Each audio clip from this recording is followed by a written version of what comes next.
morning, Rabbi. Good morning. Let me get a video going here. Here you How are. are you? I'm well. How are you? I'm fine, thank you. I'm really excited to talk with you today. You are such a beloved figure in Portland. You're one of the few leaders in our community who grew up here.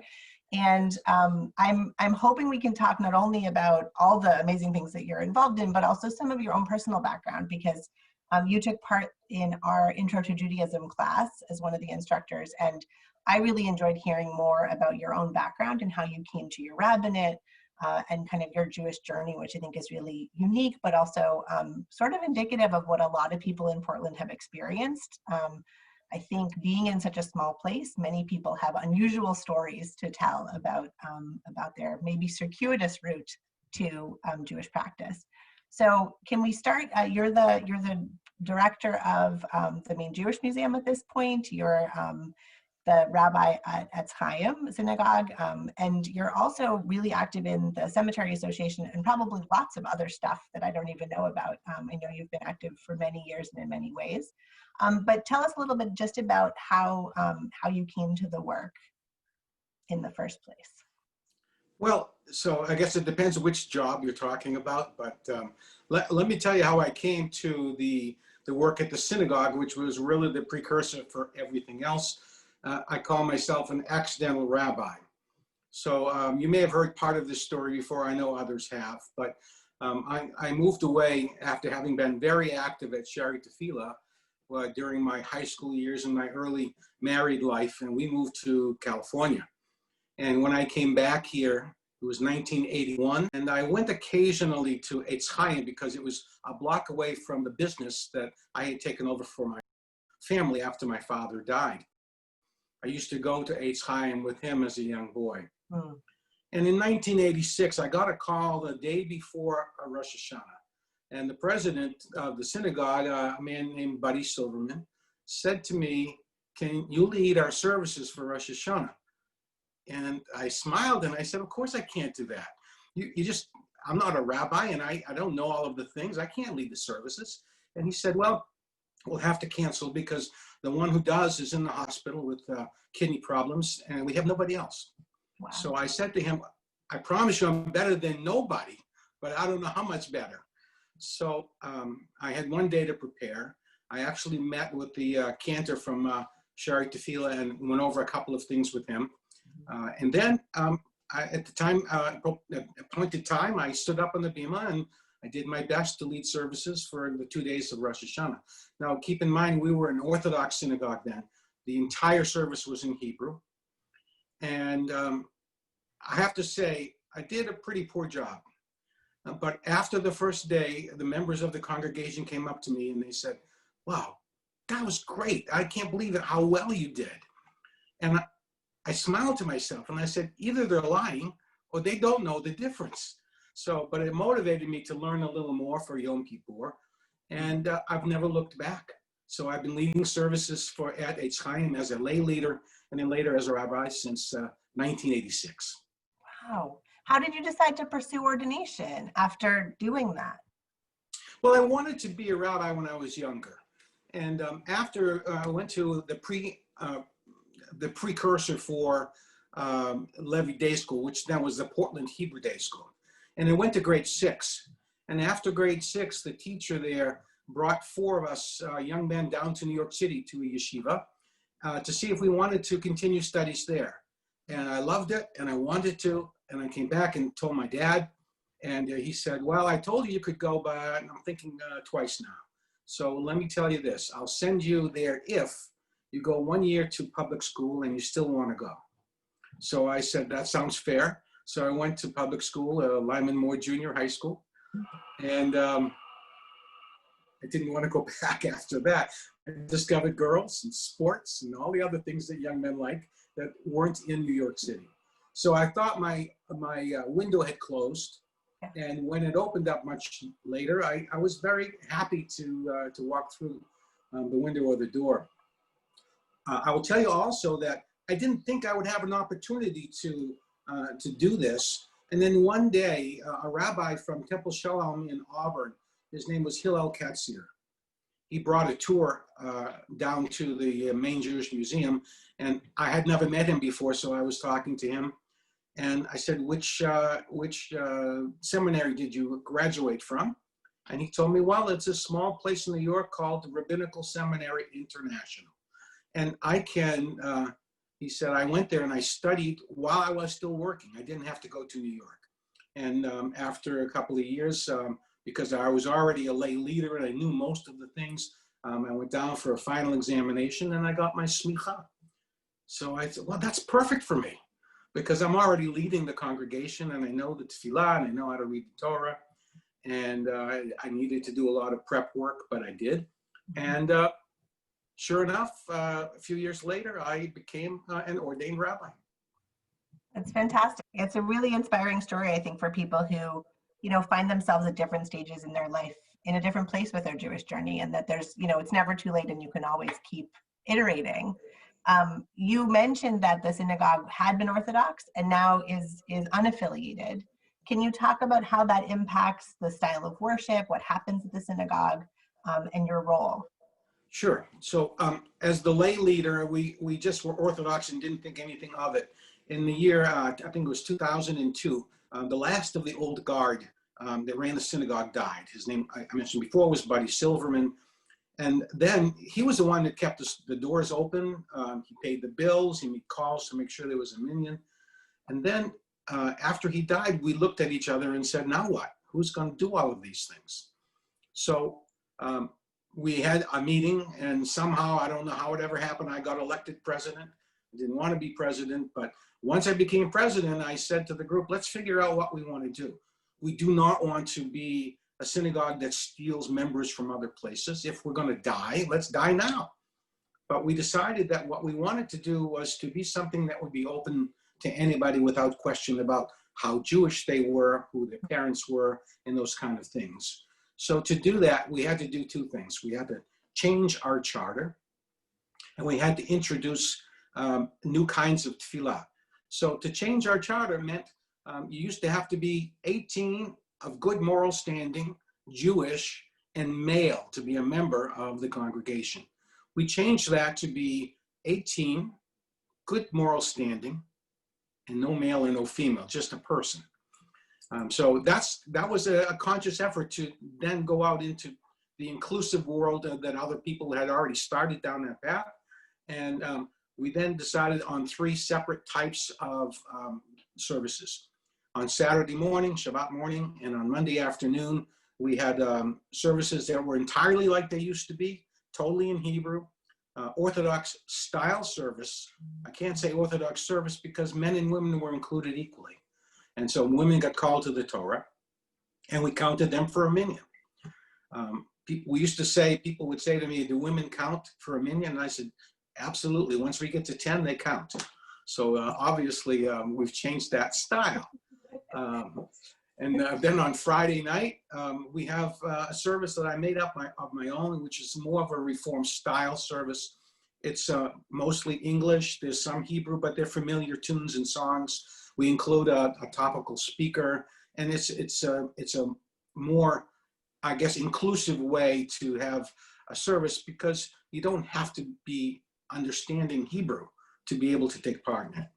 And then the high holidays, we chose a conservative machzor. So we say we have something for everybody. Yeah. Whatever time you want to come, there's a service for you. That's great. So high holidays are on everybody's mind. And I know not every synagogue has entirely decided what's happening. There's still a lot of moving parts. Do you have a sense of what you're planning, or also just if you want to talk about how your practices have changed around COVID and everything that's going on? Well, we closed the synagogue building in the second week of March, hoping for maybe a month or two. And as you know, this has continued to go on. We had an aggravating factor in the fact that in the third week of May, we had a devastating fire at the synagogue. By looking at the outside, you can't tell how much damage there was. We thought maybe it'd be 2 or 3 weeks and we'd be back open. Fact is that there's more than $1 million worth of damage inside the building. And we don't expect to open until 2021 because we can't make the repairs before then.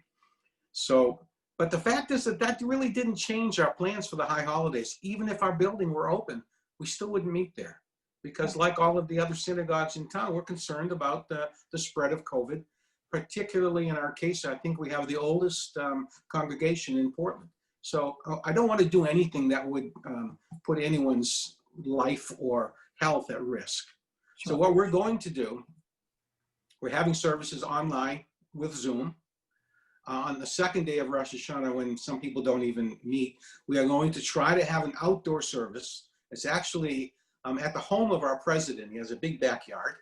And we will also Zoom that so that the people who want to participate by Zoom can, and those who want to come live can. Following that service, we'll have a live shofar sounding at our synagogue outside. And then we will walk from there down to the ocean for a tashlich service.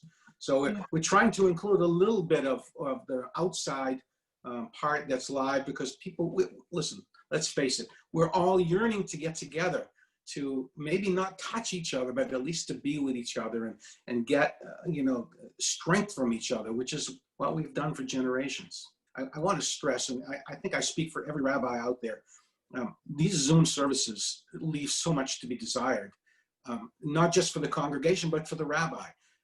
My style is to engage with my congregation, and I get strength from them, and I gauge their reaction, and that's how I operate, and I can't do that on Zoom. So I've always wanted to make particularly high holiday services meaningful. How do you do that on Zoom? It's very difficult. So I'm going to give it my best shot, but I can't wait. I hope next year when we can meet together in person.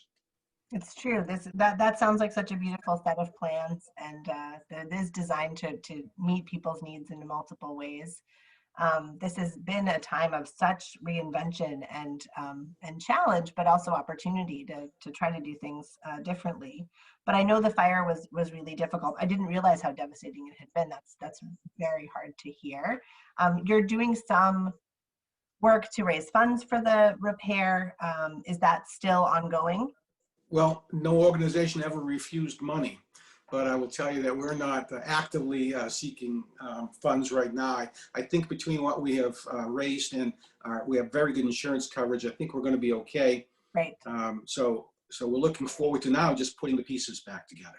So you talked about, the length of involvement between you and Chaim, it goes back even longer than I was aware. During that period of time, Chaim, the building ended up undergoing this unbelievable renovation to this really incredible space that it has become. Can you talk about how that progressed and your role in that process? Well, in 1986, when I started, our congregation for high holidays was probably 75 or 80 men and women. And by the time Mr. Silverman died in 2002, we were down to having to wait to get a minyan to be able to say services. And so when we were dwindling down, we probably had 15 or 20 families that are left. And we had a building that needed a lot of repair. We had very little money. And so as our new board of directors got together, we looked at each other and we said, well, what are we going to do?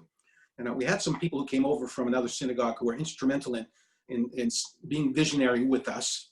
And we decided together that what we would do is to try and make a museum of Jewish art, history, and culture here in Portland, because there are two reasons.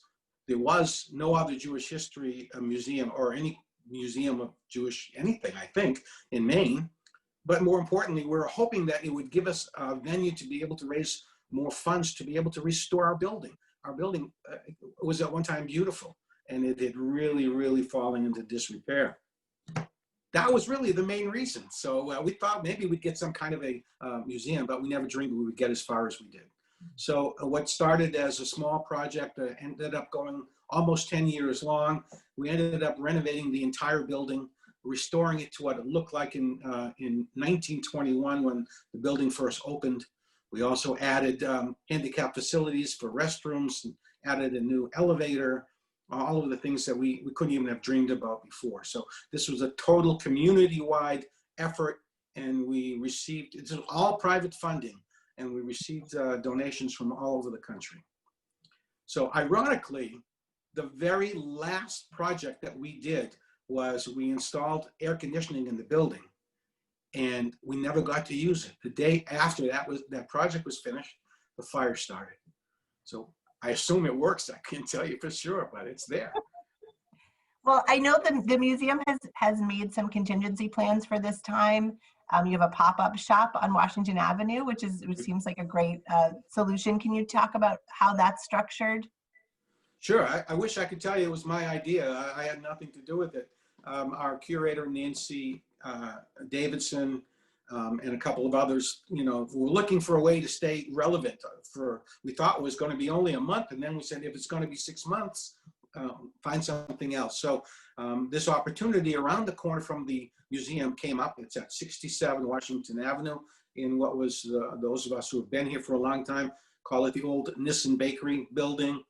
And it's a beautiful space. And so much like they did in the museum when it was open inside the synagogue, they're holding every 6 weeks a new exhibit. They're selling art, they're showing art, and life goes on. And they have leased that space through the end of this year. And we're very hopeful that at that time, then they can come back to the museum. But it's just a way to keep business going as much as possible and as usual. And people can find information on, I know, social media. The museum has a great Facebook page, and so does its Chaim, and also websites.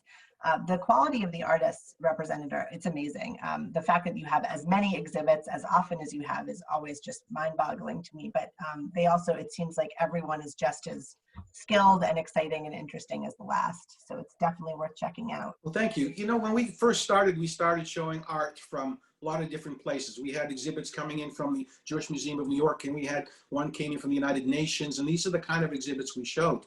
And then Nancy Davidson came to us several years ago and said, why don't we show the art exhibit that we used to have at Temple Beth El? It was a yearly event. And we said, sure. Well, that turned out great, and she curated it.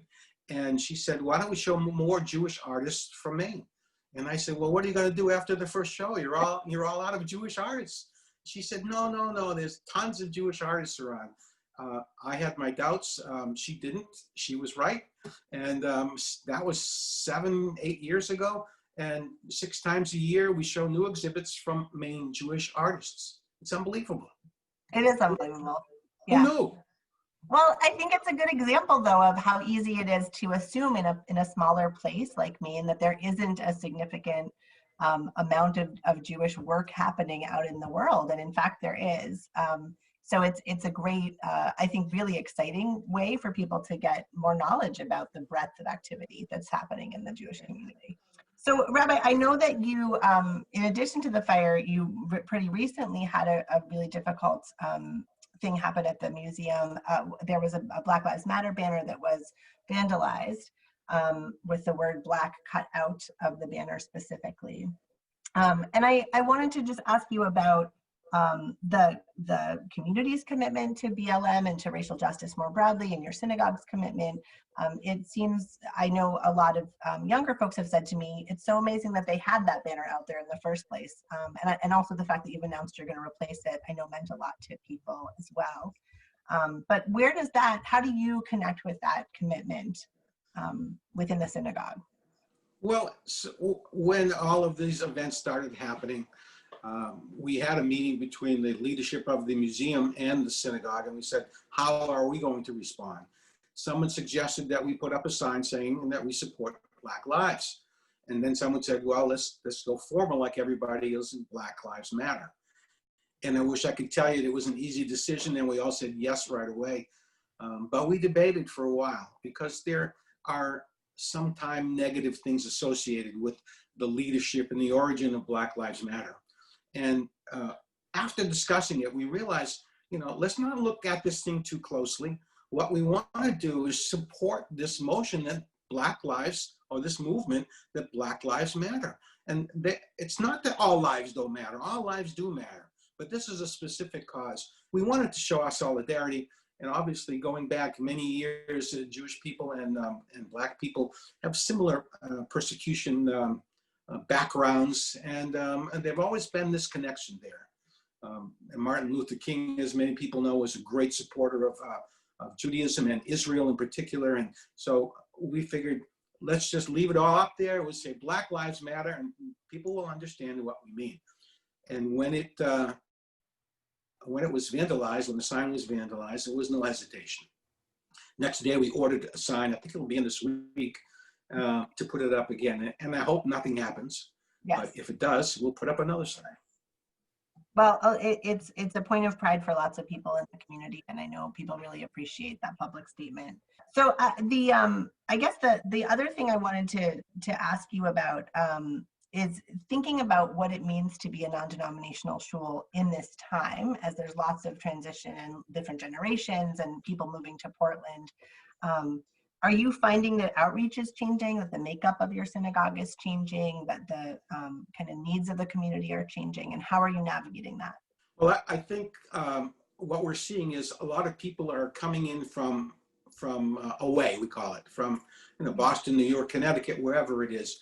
And they may have had a synagogue that they attended, but they may not be so excited with, the ideology of whatever affiliation they were, and they're looking for something new, or they're looking for something maybe a little more relaxed. And I want to stress that we follow the laws of Judaism. But as another rabbi once said to me when we had a discussion, well, you're unaffiliated. I don't exactly know what your laws are. So I will say that I have a lot of freedom that other rabbis don't, that I don't answer to a movement that is dictated by a higher power. So if we want to do something, we have the freedom to do that. And I think that is what makes us attractive to new members. I also want to, I think we're no different from other synagogues where we want to welcome everybody, regardless of their background, regardless of their sexual orientation, regardless of whatever they are. We don't ask, let me see your conversion statements. Let me see, proof that you're Jewish. We don't ask how Jewish they are. We don't ask anything. Just, if you want to be here and be part of what we do, you're welcome. So that's amazing. And that's a unique, to some degree, a unique perspective. And I think something many people from away may not be as familiar with if they're coming from a place with much more rigid lines between denominations, for example. Are there other changes in the community that you've seen over the time that you've been in your roles?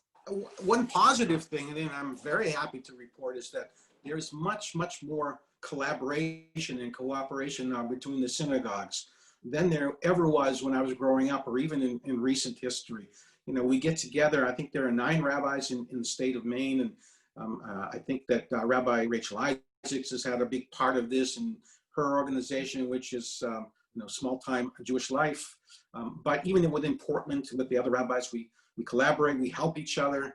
It doesn't seem like a competition like it was, keeping in mind that we all need members. We all need the revenue from members to keep going. But I'm heartened by the fact that if something's out there that I need and I don't have it, I can call someone else, and they're very happy to help me. I think that's right. It feels like such a collegial environment, and there's so many wonderful leaders in the area now too. This collegiality isn't the same everywhere. It's not. We have to be thankful that it's here in Portland, and it's probably a testament to those leaders that you just mentioned. They're willing to do it. It's true. It's true. Yeah, and I think, Rabbi, your sort of willingness to be open to lots of different expressions of Jewish life has helped to pave the way for this. I know that you, in addition to all the other things we've talked about, you've been creating a curriculum to take to schools around rural parts of Maine, particularly where kids may not otherwise have exposure to Jewish history or to knowing Jews who are actively Jewish in their lives, to talk about the Jewish history of Maine and to bring some of the richness of the Maine Jewish Museum's materials to students. Can you talk about how that's worked? And obviously now I'm assuming there's sort of a hiatus during COVID or for a period of time, but I know this has been building for quite a while. Yeah, it has been. And it started with the fact that one of our first, well, actually very early on, and now our permanent exhibit is our Holocaust called Soul Survivors. They're Maine Holocaust survivors. It's part of our permanent collection, always on the wall. And many school systems around here wanted to bring their students here to see the stories and see the pictures as they're studying Holocaust studies. And then they asked me to get involved, so I started doing presentation lectures when the students came. Then they asked me if I would do comparative religion classes. So now every year we have several classes from many different high schools, and they want to know, they'll visit a mosque, a church, and a synagogue, and they want to know, what is it that we believe? And so I have the opportunity to present Jewish history as well as Jewish religion to these people. And I have to say, of all the things I do, maybe with the exception of baby namings, it's my favorite thing to do. I love the questions that they have. And every time they ask a question I have never thought of. And each time it's something different. So it gives me an opportunity to learn at the same time that I'm trying to teach. I go out to schools now if they can't, sometimes just the budget for transportation has been so low they can't come in. So I'll go out to schools. But we have been developing the ability to project this presentation so that we can go out to Bangor and Rustic. And we were well on our way when all of these problems happened. But first thing we will do next year is if someone calls us, we'll be able to Zoom a meeting to them live, showing them the synagogue and the museum, and answering any questions they might have after we do our short presentation. It's wonderful work. We've talked a lot, and I know Holocaust and Human Rights group also works on this. We have a lot of people throughout the state who are, concerned about the rise in anti-Semitism, and at the JCA we have our Community Relations Council. But this kind of really one-on-one outreach to talk to students, to talk to the next generation, and make sure that people, can cut through any myths that they might have or misconceptions. It means a lot, I think, over the course of time to have that out there. So thank you for that. I agree. And I have to tell you that I grew up here in Maine, and from the 50s on, I experienced anti-Semitism in one form or another, but I never was really worried too much about it. I can't say that now. I really am concerned with the direction that anti-Semitism and other forms of violent opposition are taking, and we've got to turn it around. There's just no question about it. It feels like the work you're doing is really an important part of that. I agree. We've talked about the fact that this time is so strange with COVID, and I'm asking rabbis just to share, what do you turn to for comfort, or what do you suggest that people think about in terms of finding inspiration during these times? Well, it's one of the things for me, I'm so busy with doing other things. It's hard to find a time for desperation or despair.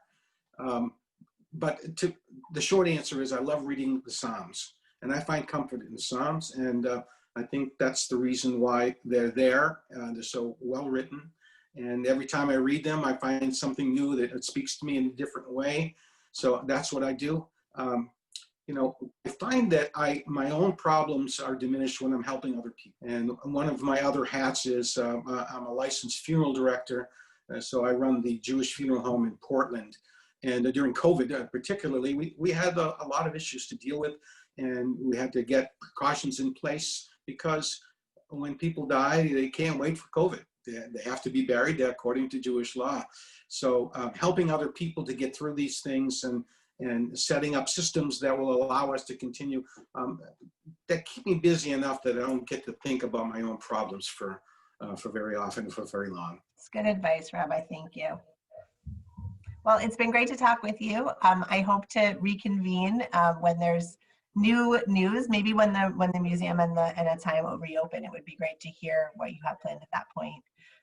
But in the meantime, I know people who want to hear you sing again will be looking out for your high holiday schedule and following closely on social media all the things that you're working on. So thank you so much. You're welcome. We just sent it out on our Constant Contact, and it will be on our Facebook page and on our website within a day or two. So if you want to join us, you're more than welcome. Perfect. Thanks again, Rabbi. See you soon. Bye-bye. Thank you, Molly. Take care now. Bye-bye.